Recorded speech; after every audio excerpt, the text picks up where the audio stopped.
What's up, guys? It's Salvajee from the Salvajee Cartel, and this is Weapon Tuning 2.0. You know, the new changes that are going to be coming to the weapons of Destiny. I'm talking about auto rifles, I'm talking about shotguns, I'm talking about rockets, I'm talking about Thorn, I'm talking about Gjallarhorn, I'm talking about Necrochasm.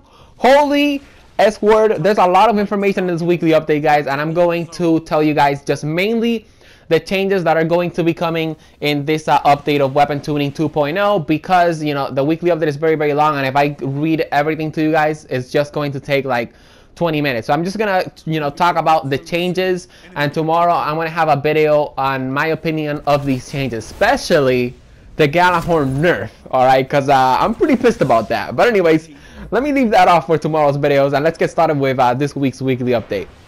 Alright, so long story short, Bungie said that they fucked up very, very badly with the auto rifles, and they pissed off the entire community. We knew that already, right? So what are they going to do about it? They're going to increase base damage. They also said start damage fall off closer to the player to emphasize its role as a close to medium range weapon. Small reduction in base stability. Landing shots at optimal range is unaffected, but repeated precision hits require more weapon control to land consistently, and they're also going to boost the damage by 10% against AI combatants. So if you guys are still lost, they increase the damage overall in auto rifles, and they also the damage fall off for auto rifles is now also kind of increased. So, you know, the damage fall off starts a little late than it starts now. Hopefully I didn't confuse you guys with that, but anyways, we're gonna move on forward to pulse rifles. The changes that are going to be coming into the pulse rifles is that they're going to reduce the damage of the medium rate of fire pulse rifles by about 2.5%. PvP burst to kills, you know, all precision hits, it's 2 to 3 depending on the victim's armor stat. So it's going to take more precision shots to kill someone from what I read. Small reduction in base stability. A burst should still land all shots at optimal range, but 3 precision hits will require more weapon control to land consistently, and increase magazine size for all base inventory stats. Sorry about that. Of course, guys, if you have any questions, let me know in the comments below as we move on forward to the changes that are going to be coming into scout rifles. Honestly, I said scout rifles, like, only people that like the challenge use scout rifles on PvP, because I don't really think scout rifle is a good PvP weapon. But that's another video for another day. What they're going to be doing, they're going to be increasing the base damage for medium to high rate of fire scout rifles. PvP does not affect the time to kill in a PvP on a guardian with full health. So it's kind of going to be the same thing. Increases magazine size for all base inventory stats. Reduce the final accuracy when firing from the hip. Fast firing outside the ADS will be less accurate. So shooting from the hip is going to be less accurate. And boost damage by 5% against AI combatants. This is going to make the Fang over you a complete beast. Alright, so hand cannons, I don't like what they did with them. Hand cannons are pretty much perfect in the Crucible. You guys are probably thinking I'm crazy right now, but I'm not. Because legendary hand cannons, there's only like 2 legendary hand cannons that are good, and that's a Red Hand and I believe the Devil You Know or something like that. But yeah, Bungie literally judged the hand cannons, the legendary hand cannons, by looking at the exotic hand cannons, which honestly makes no sense at all. Whatever, the changes that are going to be coming to the hand cannons, start damage fall off closer to the player to limit long range lethality, which means that hand cannons aren't going to do that much damage at long ranges. Also, when you shoot fast from the hip, it's going to you know, decrease the accuracy, so it's going to be harder to land shots when you're shooting from the hip. I actually do this a lot with Hawkmoon, so now I guess I won't be able to do it.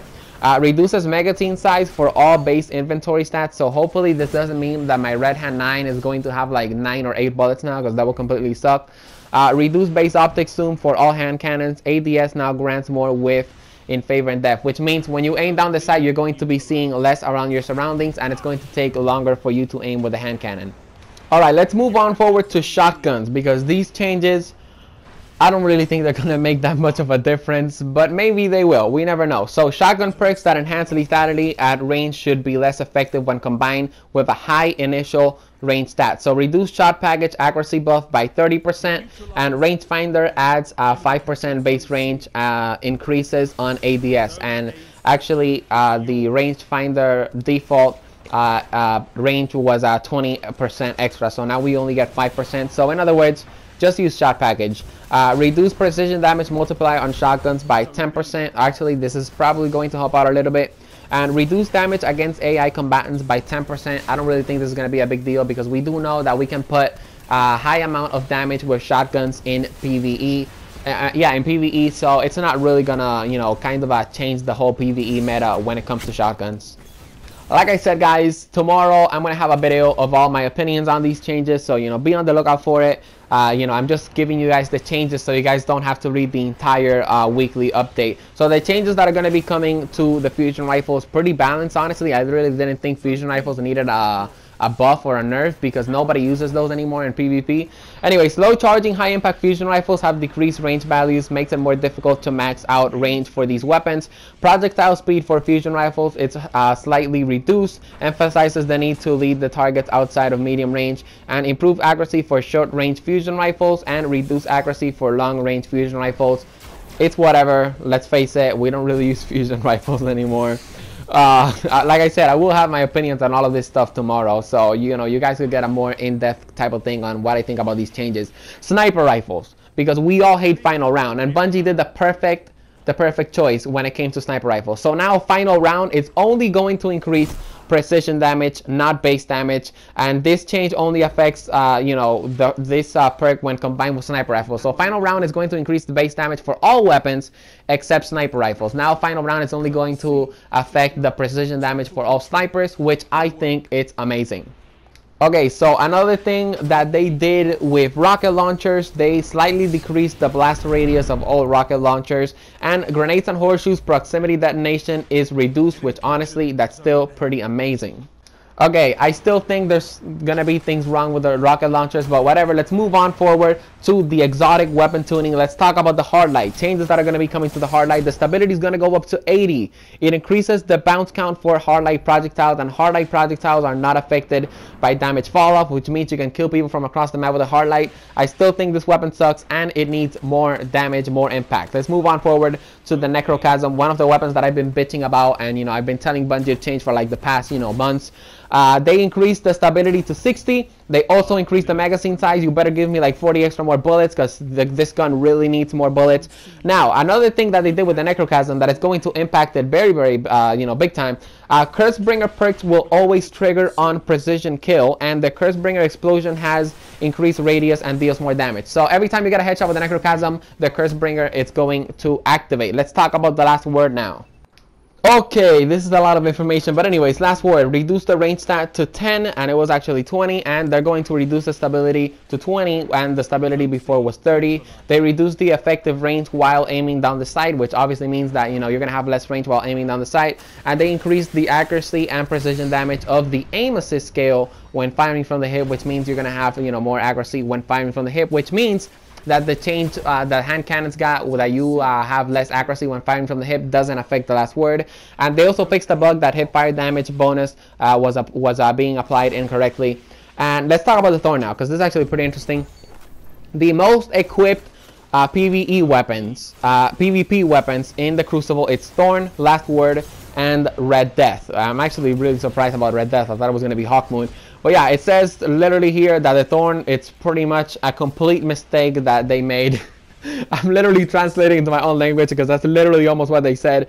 And yeah, they said that the changes that were going to be coming to Thorn, this sounds pretty confusing to me, but it says reduce base damage of Thorn's Mark of the Devourer, you know, of the damage over time, roughly by 1/3 of what it was in PvP and PvE. Allow the damage over time to stack up to 5 times across multiple landed projectiles. This is a net buff for Thorn's damage over time, but reduces the lethality of the weapon in PvP. So in other words, they just reduced the damage of Mark of the Devourer. You're not gonna be, you know, you're not gonna get 2 headshots in and finish off the enemy because the Mark of the Devourer isn't going to do a lot of damage. It's probably going to do like 4 damage per second, which means you can survive it. Hawkmoon, the changes to Hawkmoon, they added a stack limit to luck in the chamber and holding aces so that only 2 of the bonus perks will ever stack in 1 round. So, you know, no more one-hit killing enemies with the Hawkmoon in Crucible. This is a really rare occasion, so I don't even know why they did that. And this is really funny. Adds 2 rounds to Hawkmoon's magazine when holding aces is unlocked. So it means that Hawkmoon is going to have 15 bullets now in total. Luck in the chamber damage, it's reduced by 3%. In other words, they did no changes at all to the Hawkmoon, they just made it even better. Icebreaker. Now instead of waiting 5 seconds to get your icebreaker ammo back, you're gonna have to wait 8 seconds. I don't think it's a big deal. Icebreaker is a PvP, I mean a PvE weapon anyway. So No Land Beyond, if you guys haven't checked out my No Land Beyond montage, make sure to check it out because it's fucking awesome. What they did with the No Land Beyond, they increased the weapon handling speed for faster time to aim and ready and stow. They adjusted the sight to fix the overlap and parallax issue while aim. This was actually a huge issue actually. Sometimes I wouldn't even be able to get precision shots just because of the horrible shitty ass sight that the No Land Beyond has. They also increased the time delay of the Master to 8 seconds and they added an additional 20% precision damage bonus while the Master is active. Let's talk about Black Hammer because apparently Black Hammer is an exotic to Bungie. They did say that it's not an exotic, but they kind of think it's an exotic. What they did is that the final ammo for the Black Hammer is going to be 18, and now the White Nail perk pulls ammo from your inventory. This means that the Black Hammer will not have infinite bullets anymore. I'm gonna have a video on my thoughts on this tomorrow, so make sure to check it out, of course. Okay, Lord of Wolves. They just made the recovery boost last longer. Wow, big deal. No, that's not even a big change. But anyways, this pisses me off a lot. Gjallarhorn. They reduced the damage of Wolfpack rounds. I'm going to have a video on that. I'm going to have a rant on that tomorrow. And they mainly said the only reason why they did this is because people go on LFG and they only ask for Gjallarhorns. Of course, we're going to ask for Gjallarhorns. That's what LFG sites are for. Like, people that complain about not getting in groups because they don't have a Gjallarhorn, I'm sorry, bro. Too bad. Just run everything every week. I know you guys are going to hate me for this because you might not have a Gjallarhorn, but I'm sorry. You know, that's just how it is. People never wanted me when I didn't have a Gjallarhorn, and you didn't see me complaining about it. You saw me running every strike every week. So, you know what, Bungie? If this nerf to the Gjallarhorn completely fucking ruins the Gjallarhorn, you might as well just let Sir sell the Gjallarhorn so people just stop complaining that, you know, they're not getting invites. Alright, so pretty much what they said when it comes to weapon stats, they said PvP lethality across all weapons gets exaggerated due to high performance guns that don't have any flaws or quirks, and as you collect and grow weapons over time, they all start to feel like the same gun. Also, another thing Bungie said, they're going to reduce the base weapon stats. We reduced the base stat of value, few target stats across various weapon types. Especially we focus on the stats for a given weapon type that typically enhances performance of the most and made starting values of slightly lower. This means brand new auto rifles will have slightly less starting stability, brand new shotguns slightly less starting range, etc. You still have lots of options to grow those stats as you spend time with the weapon. Also, this change is only being made to weapons newly available in the Taken King, so your base stats for everything from launch through House of Wolves remain consistent. So it seems that the changes that hand cannons are going to get and all these changes, they're not going to be getting it in in House of Wolves or less. They're going to be getting it after the Taken King. Also, let me see, what else do we have right here? Okay, I guess that's yeah, that's pretty much it. Another thing that they did, let me see, the stat perk tuning pass, compensate the weapons weaker. Basically, if you want a stat. Alright, so literally, if you want a higher stat for your shotgun in the Taken King, you're going to have to get a perk that gives you a higher stat. Alright, guys. Make sure to like the video. Make sure to subscribe to the Salvajee Cartel. And I'll see you guys on my next video. Peace out.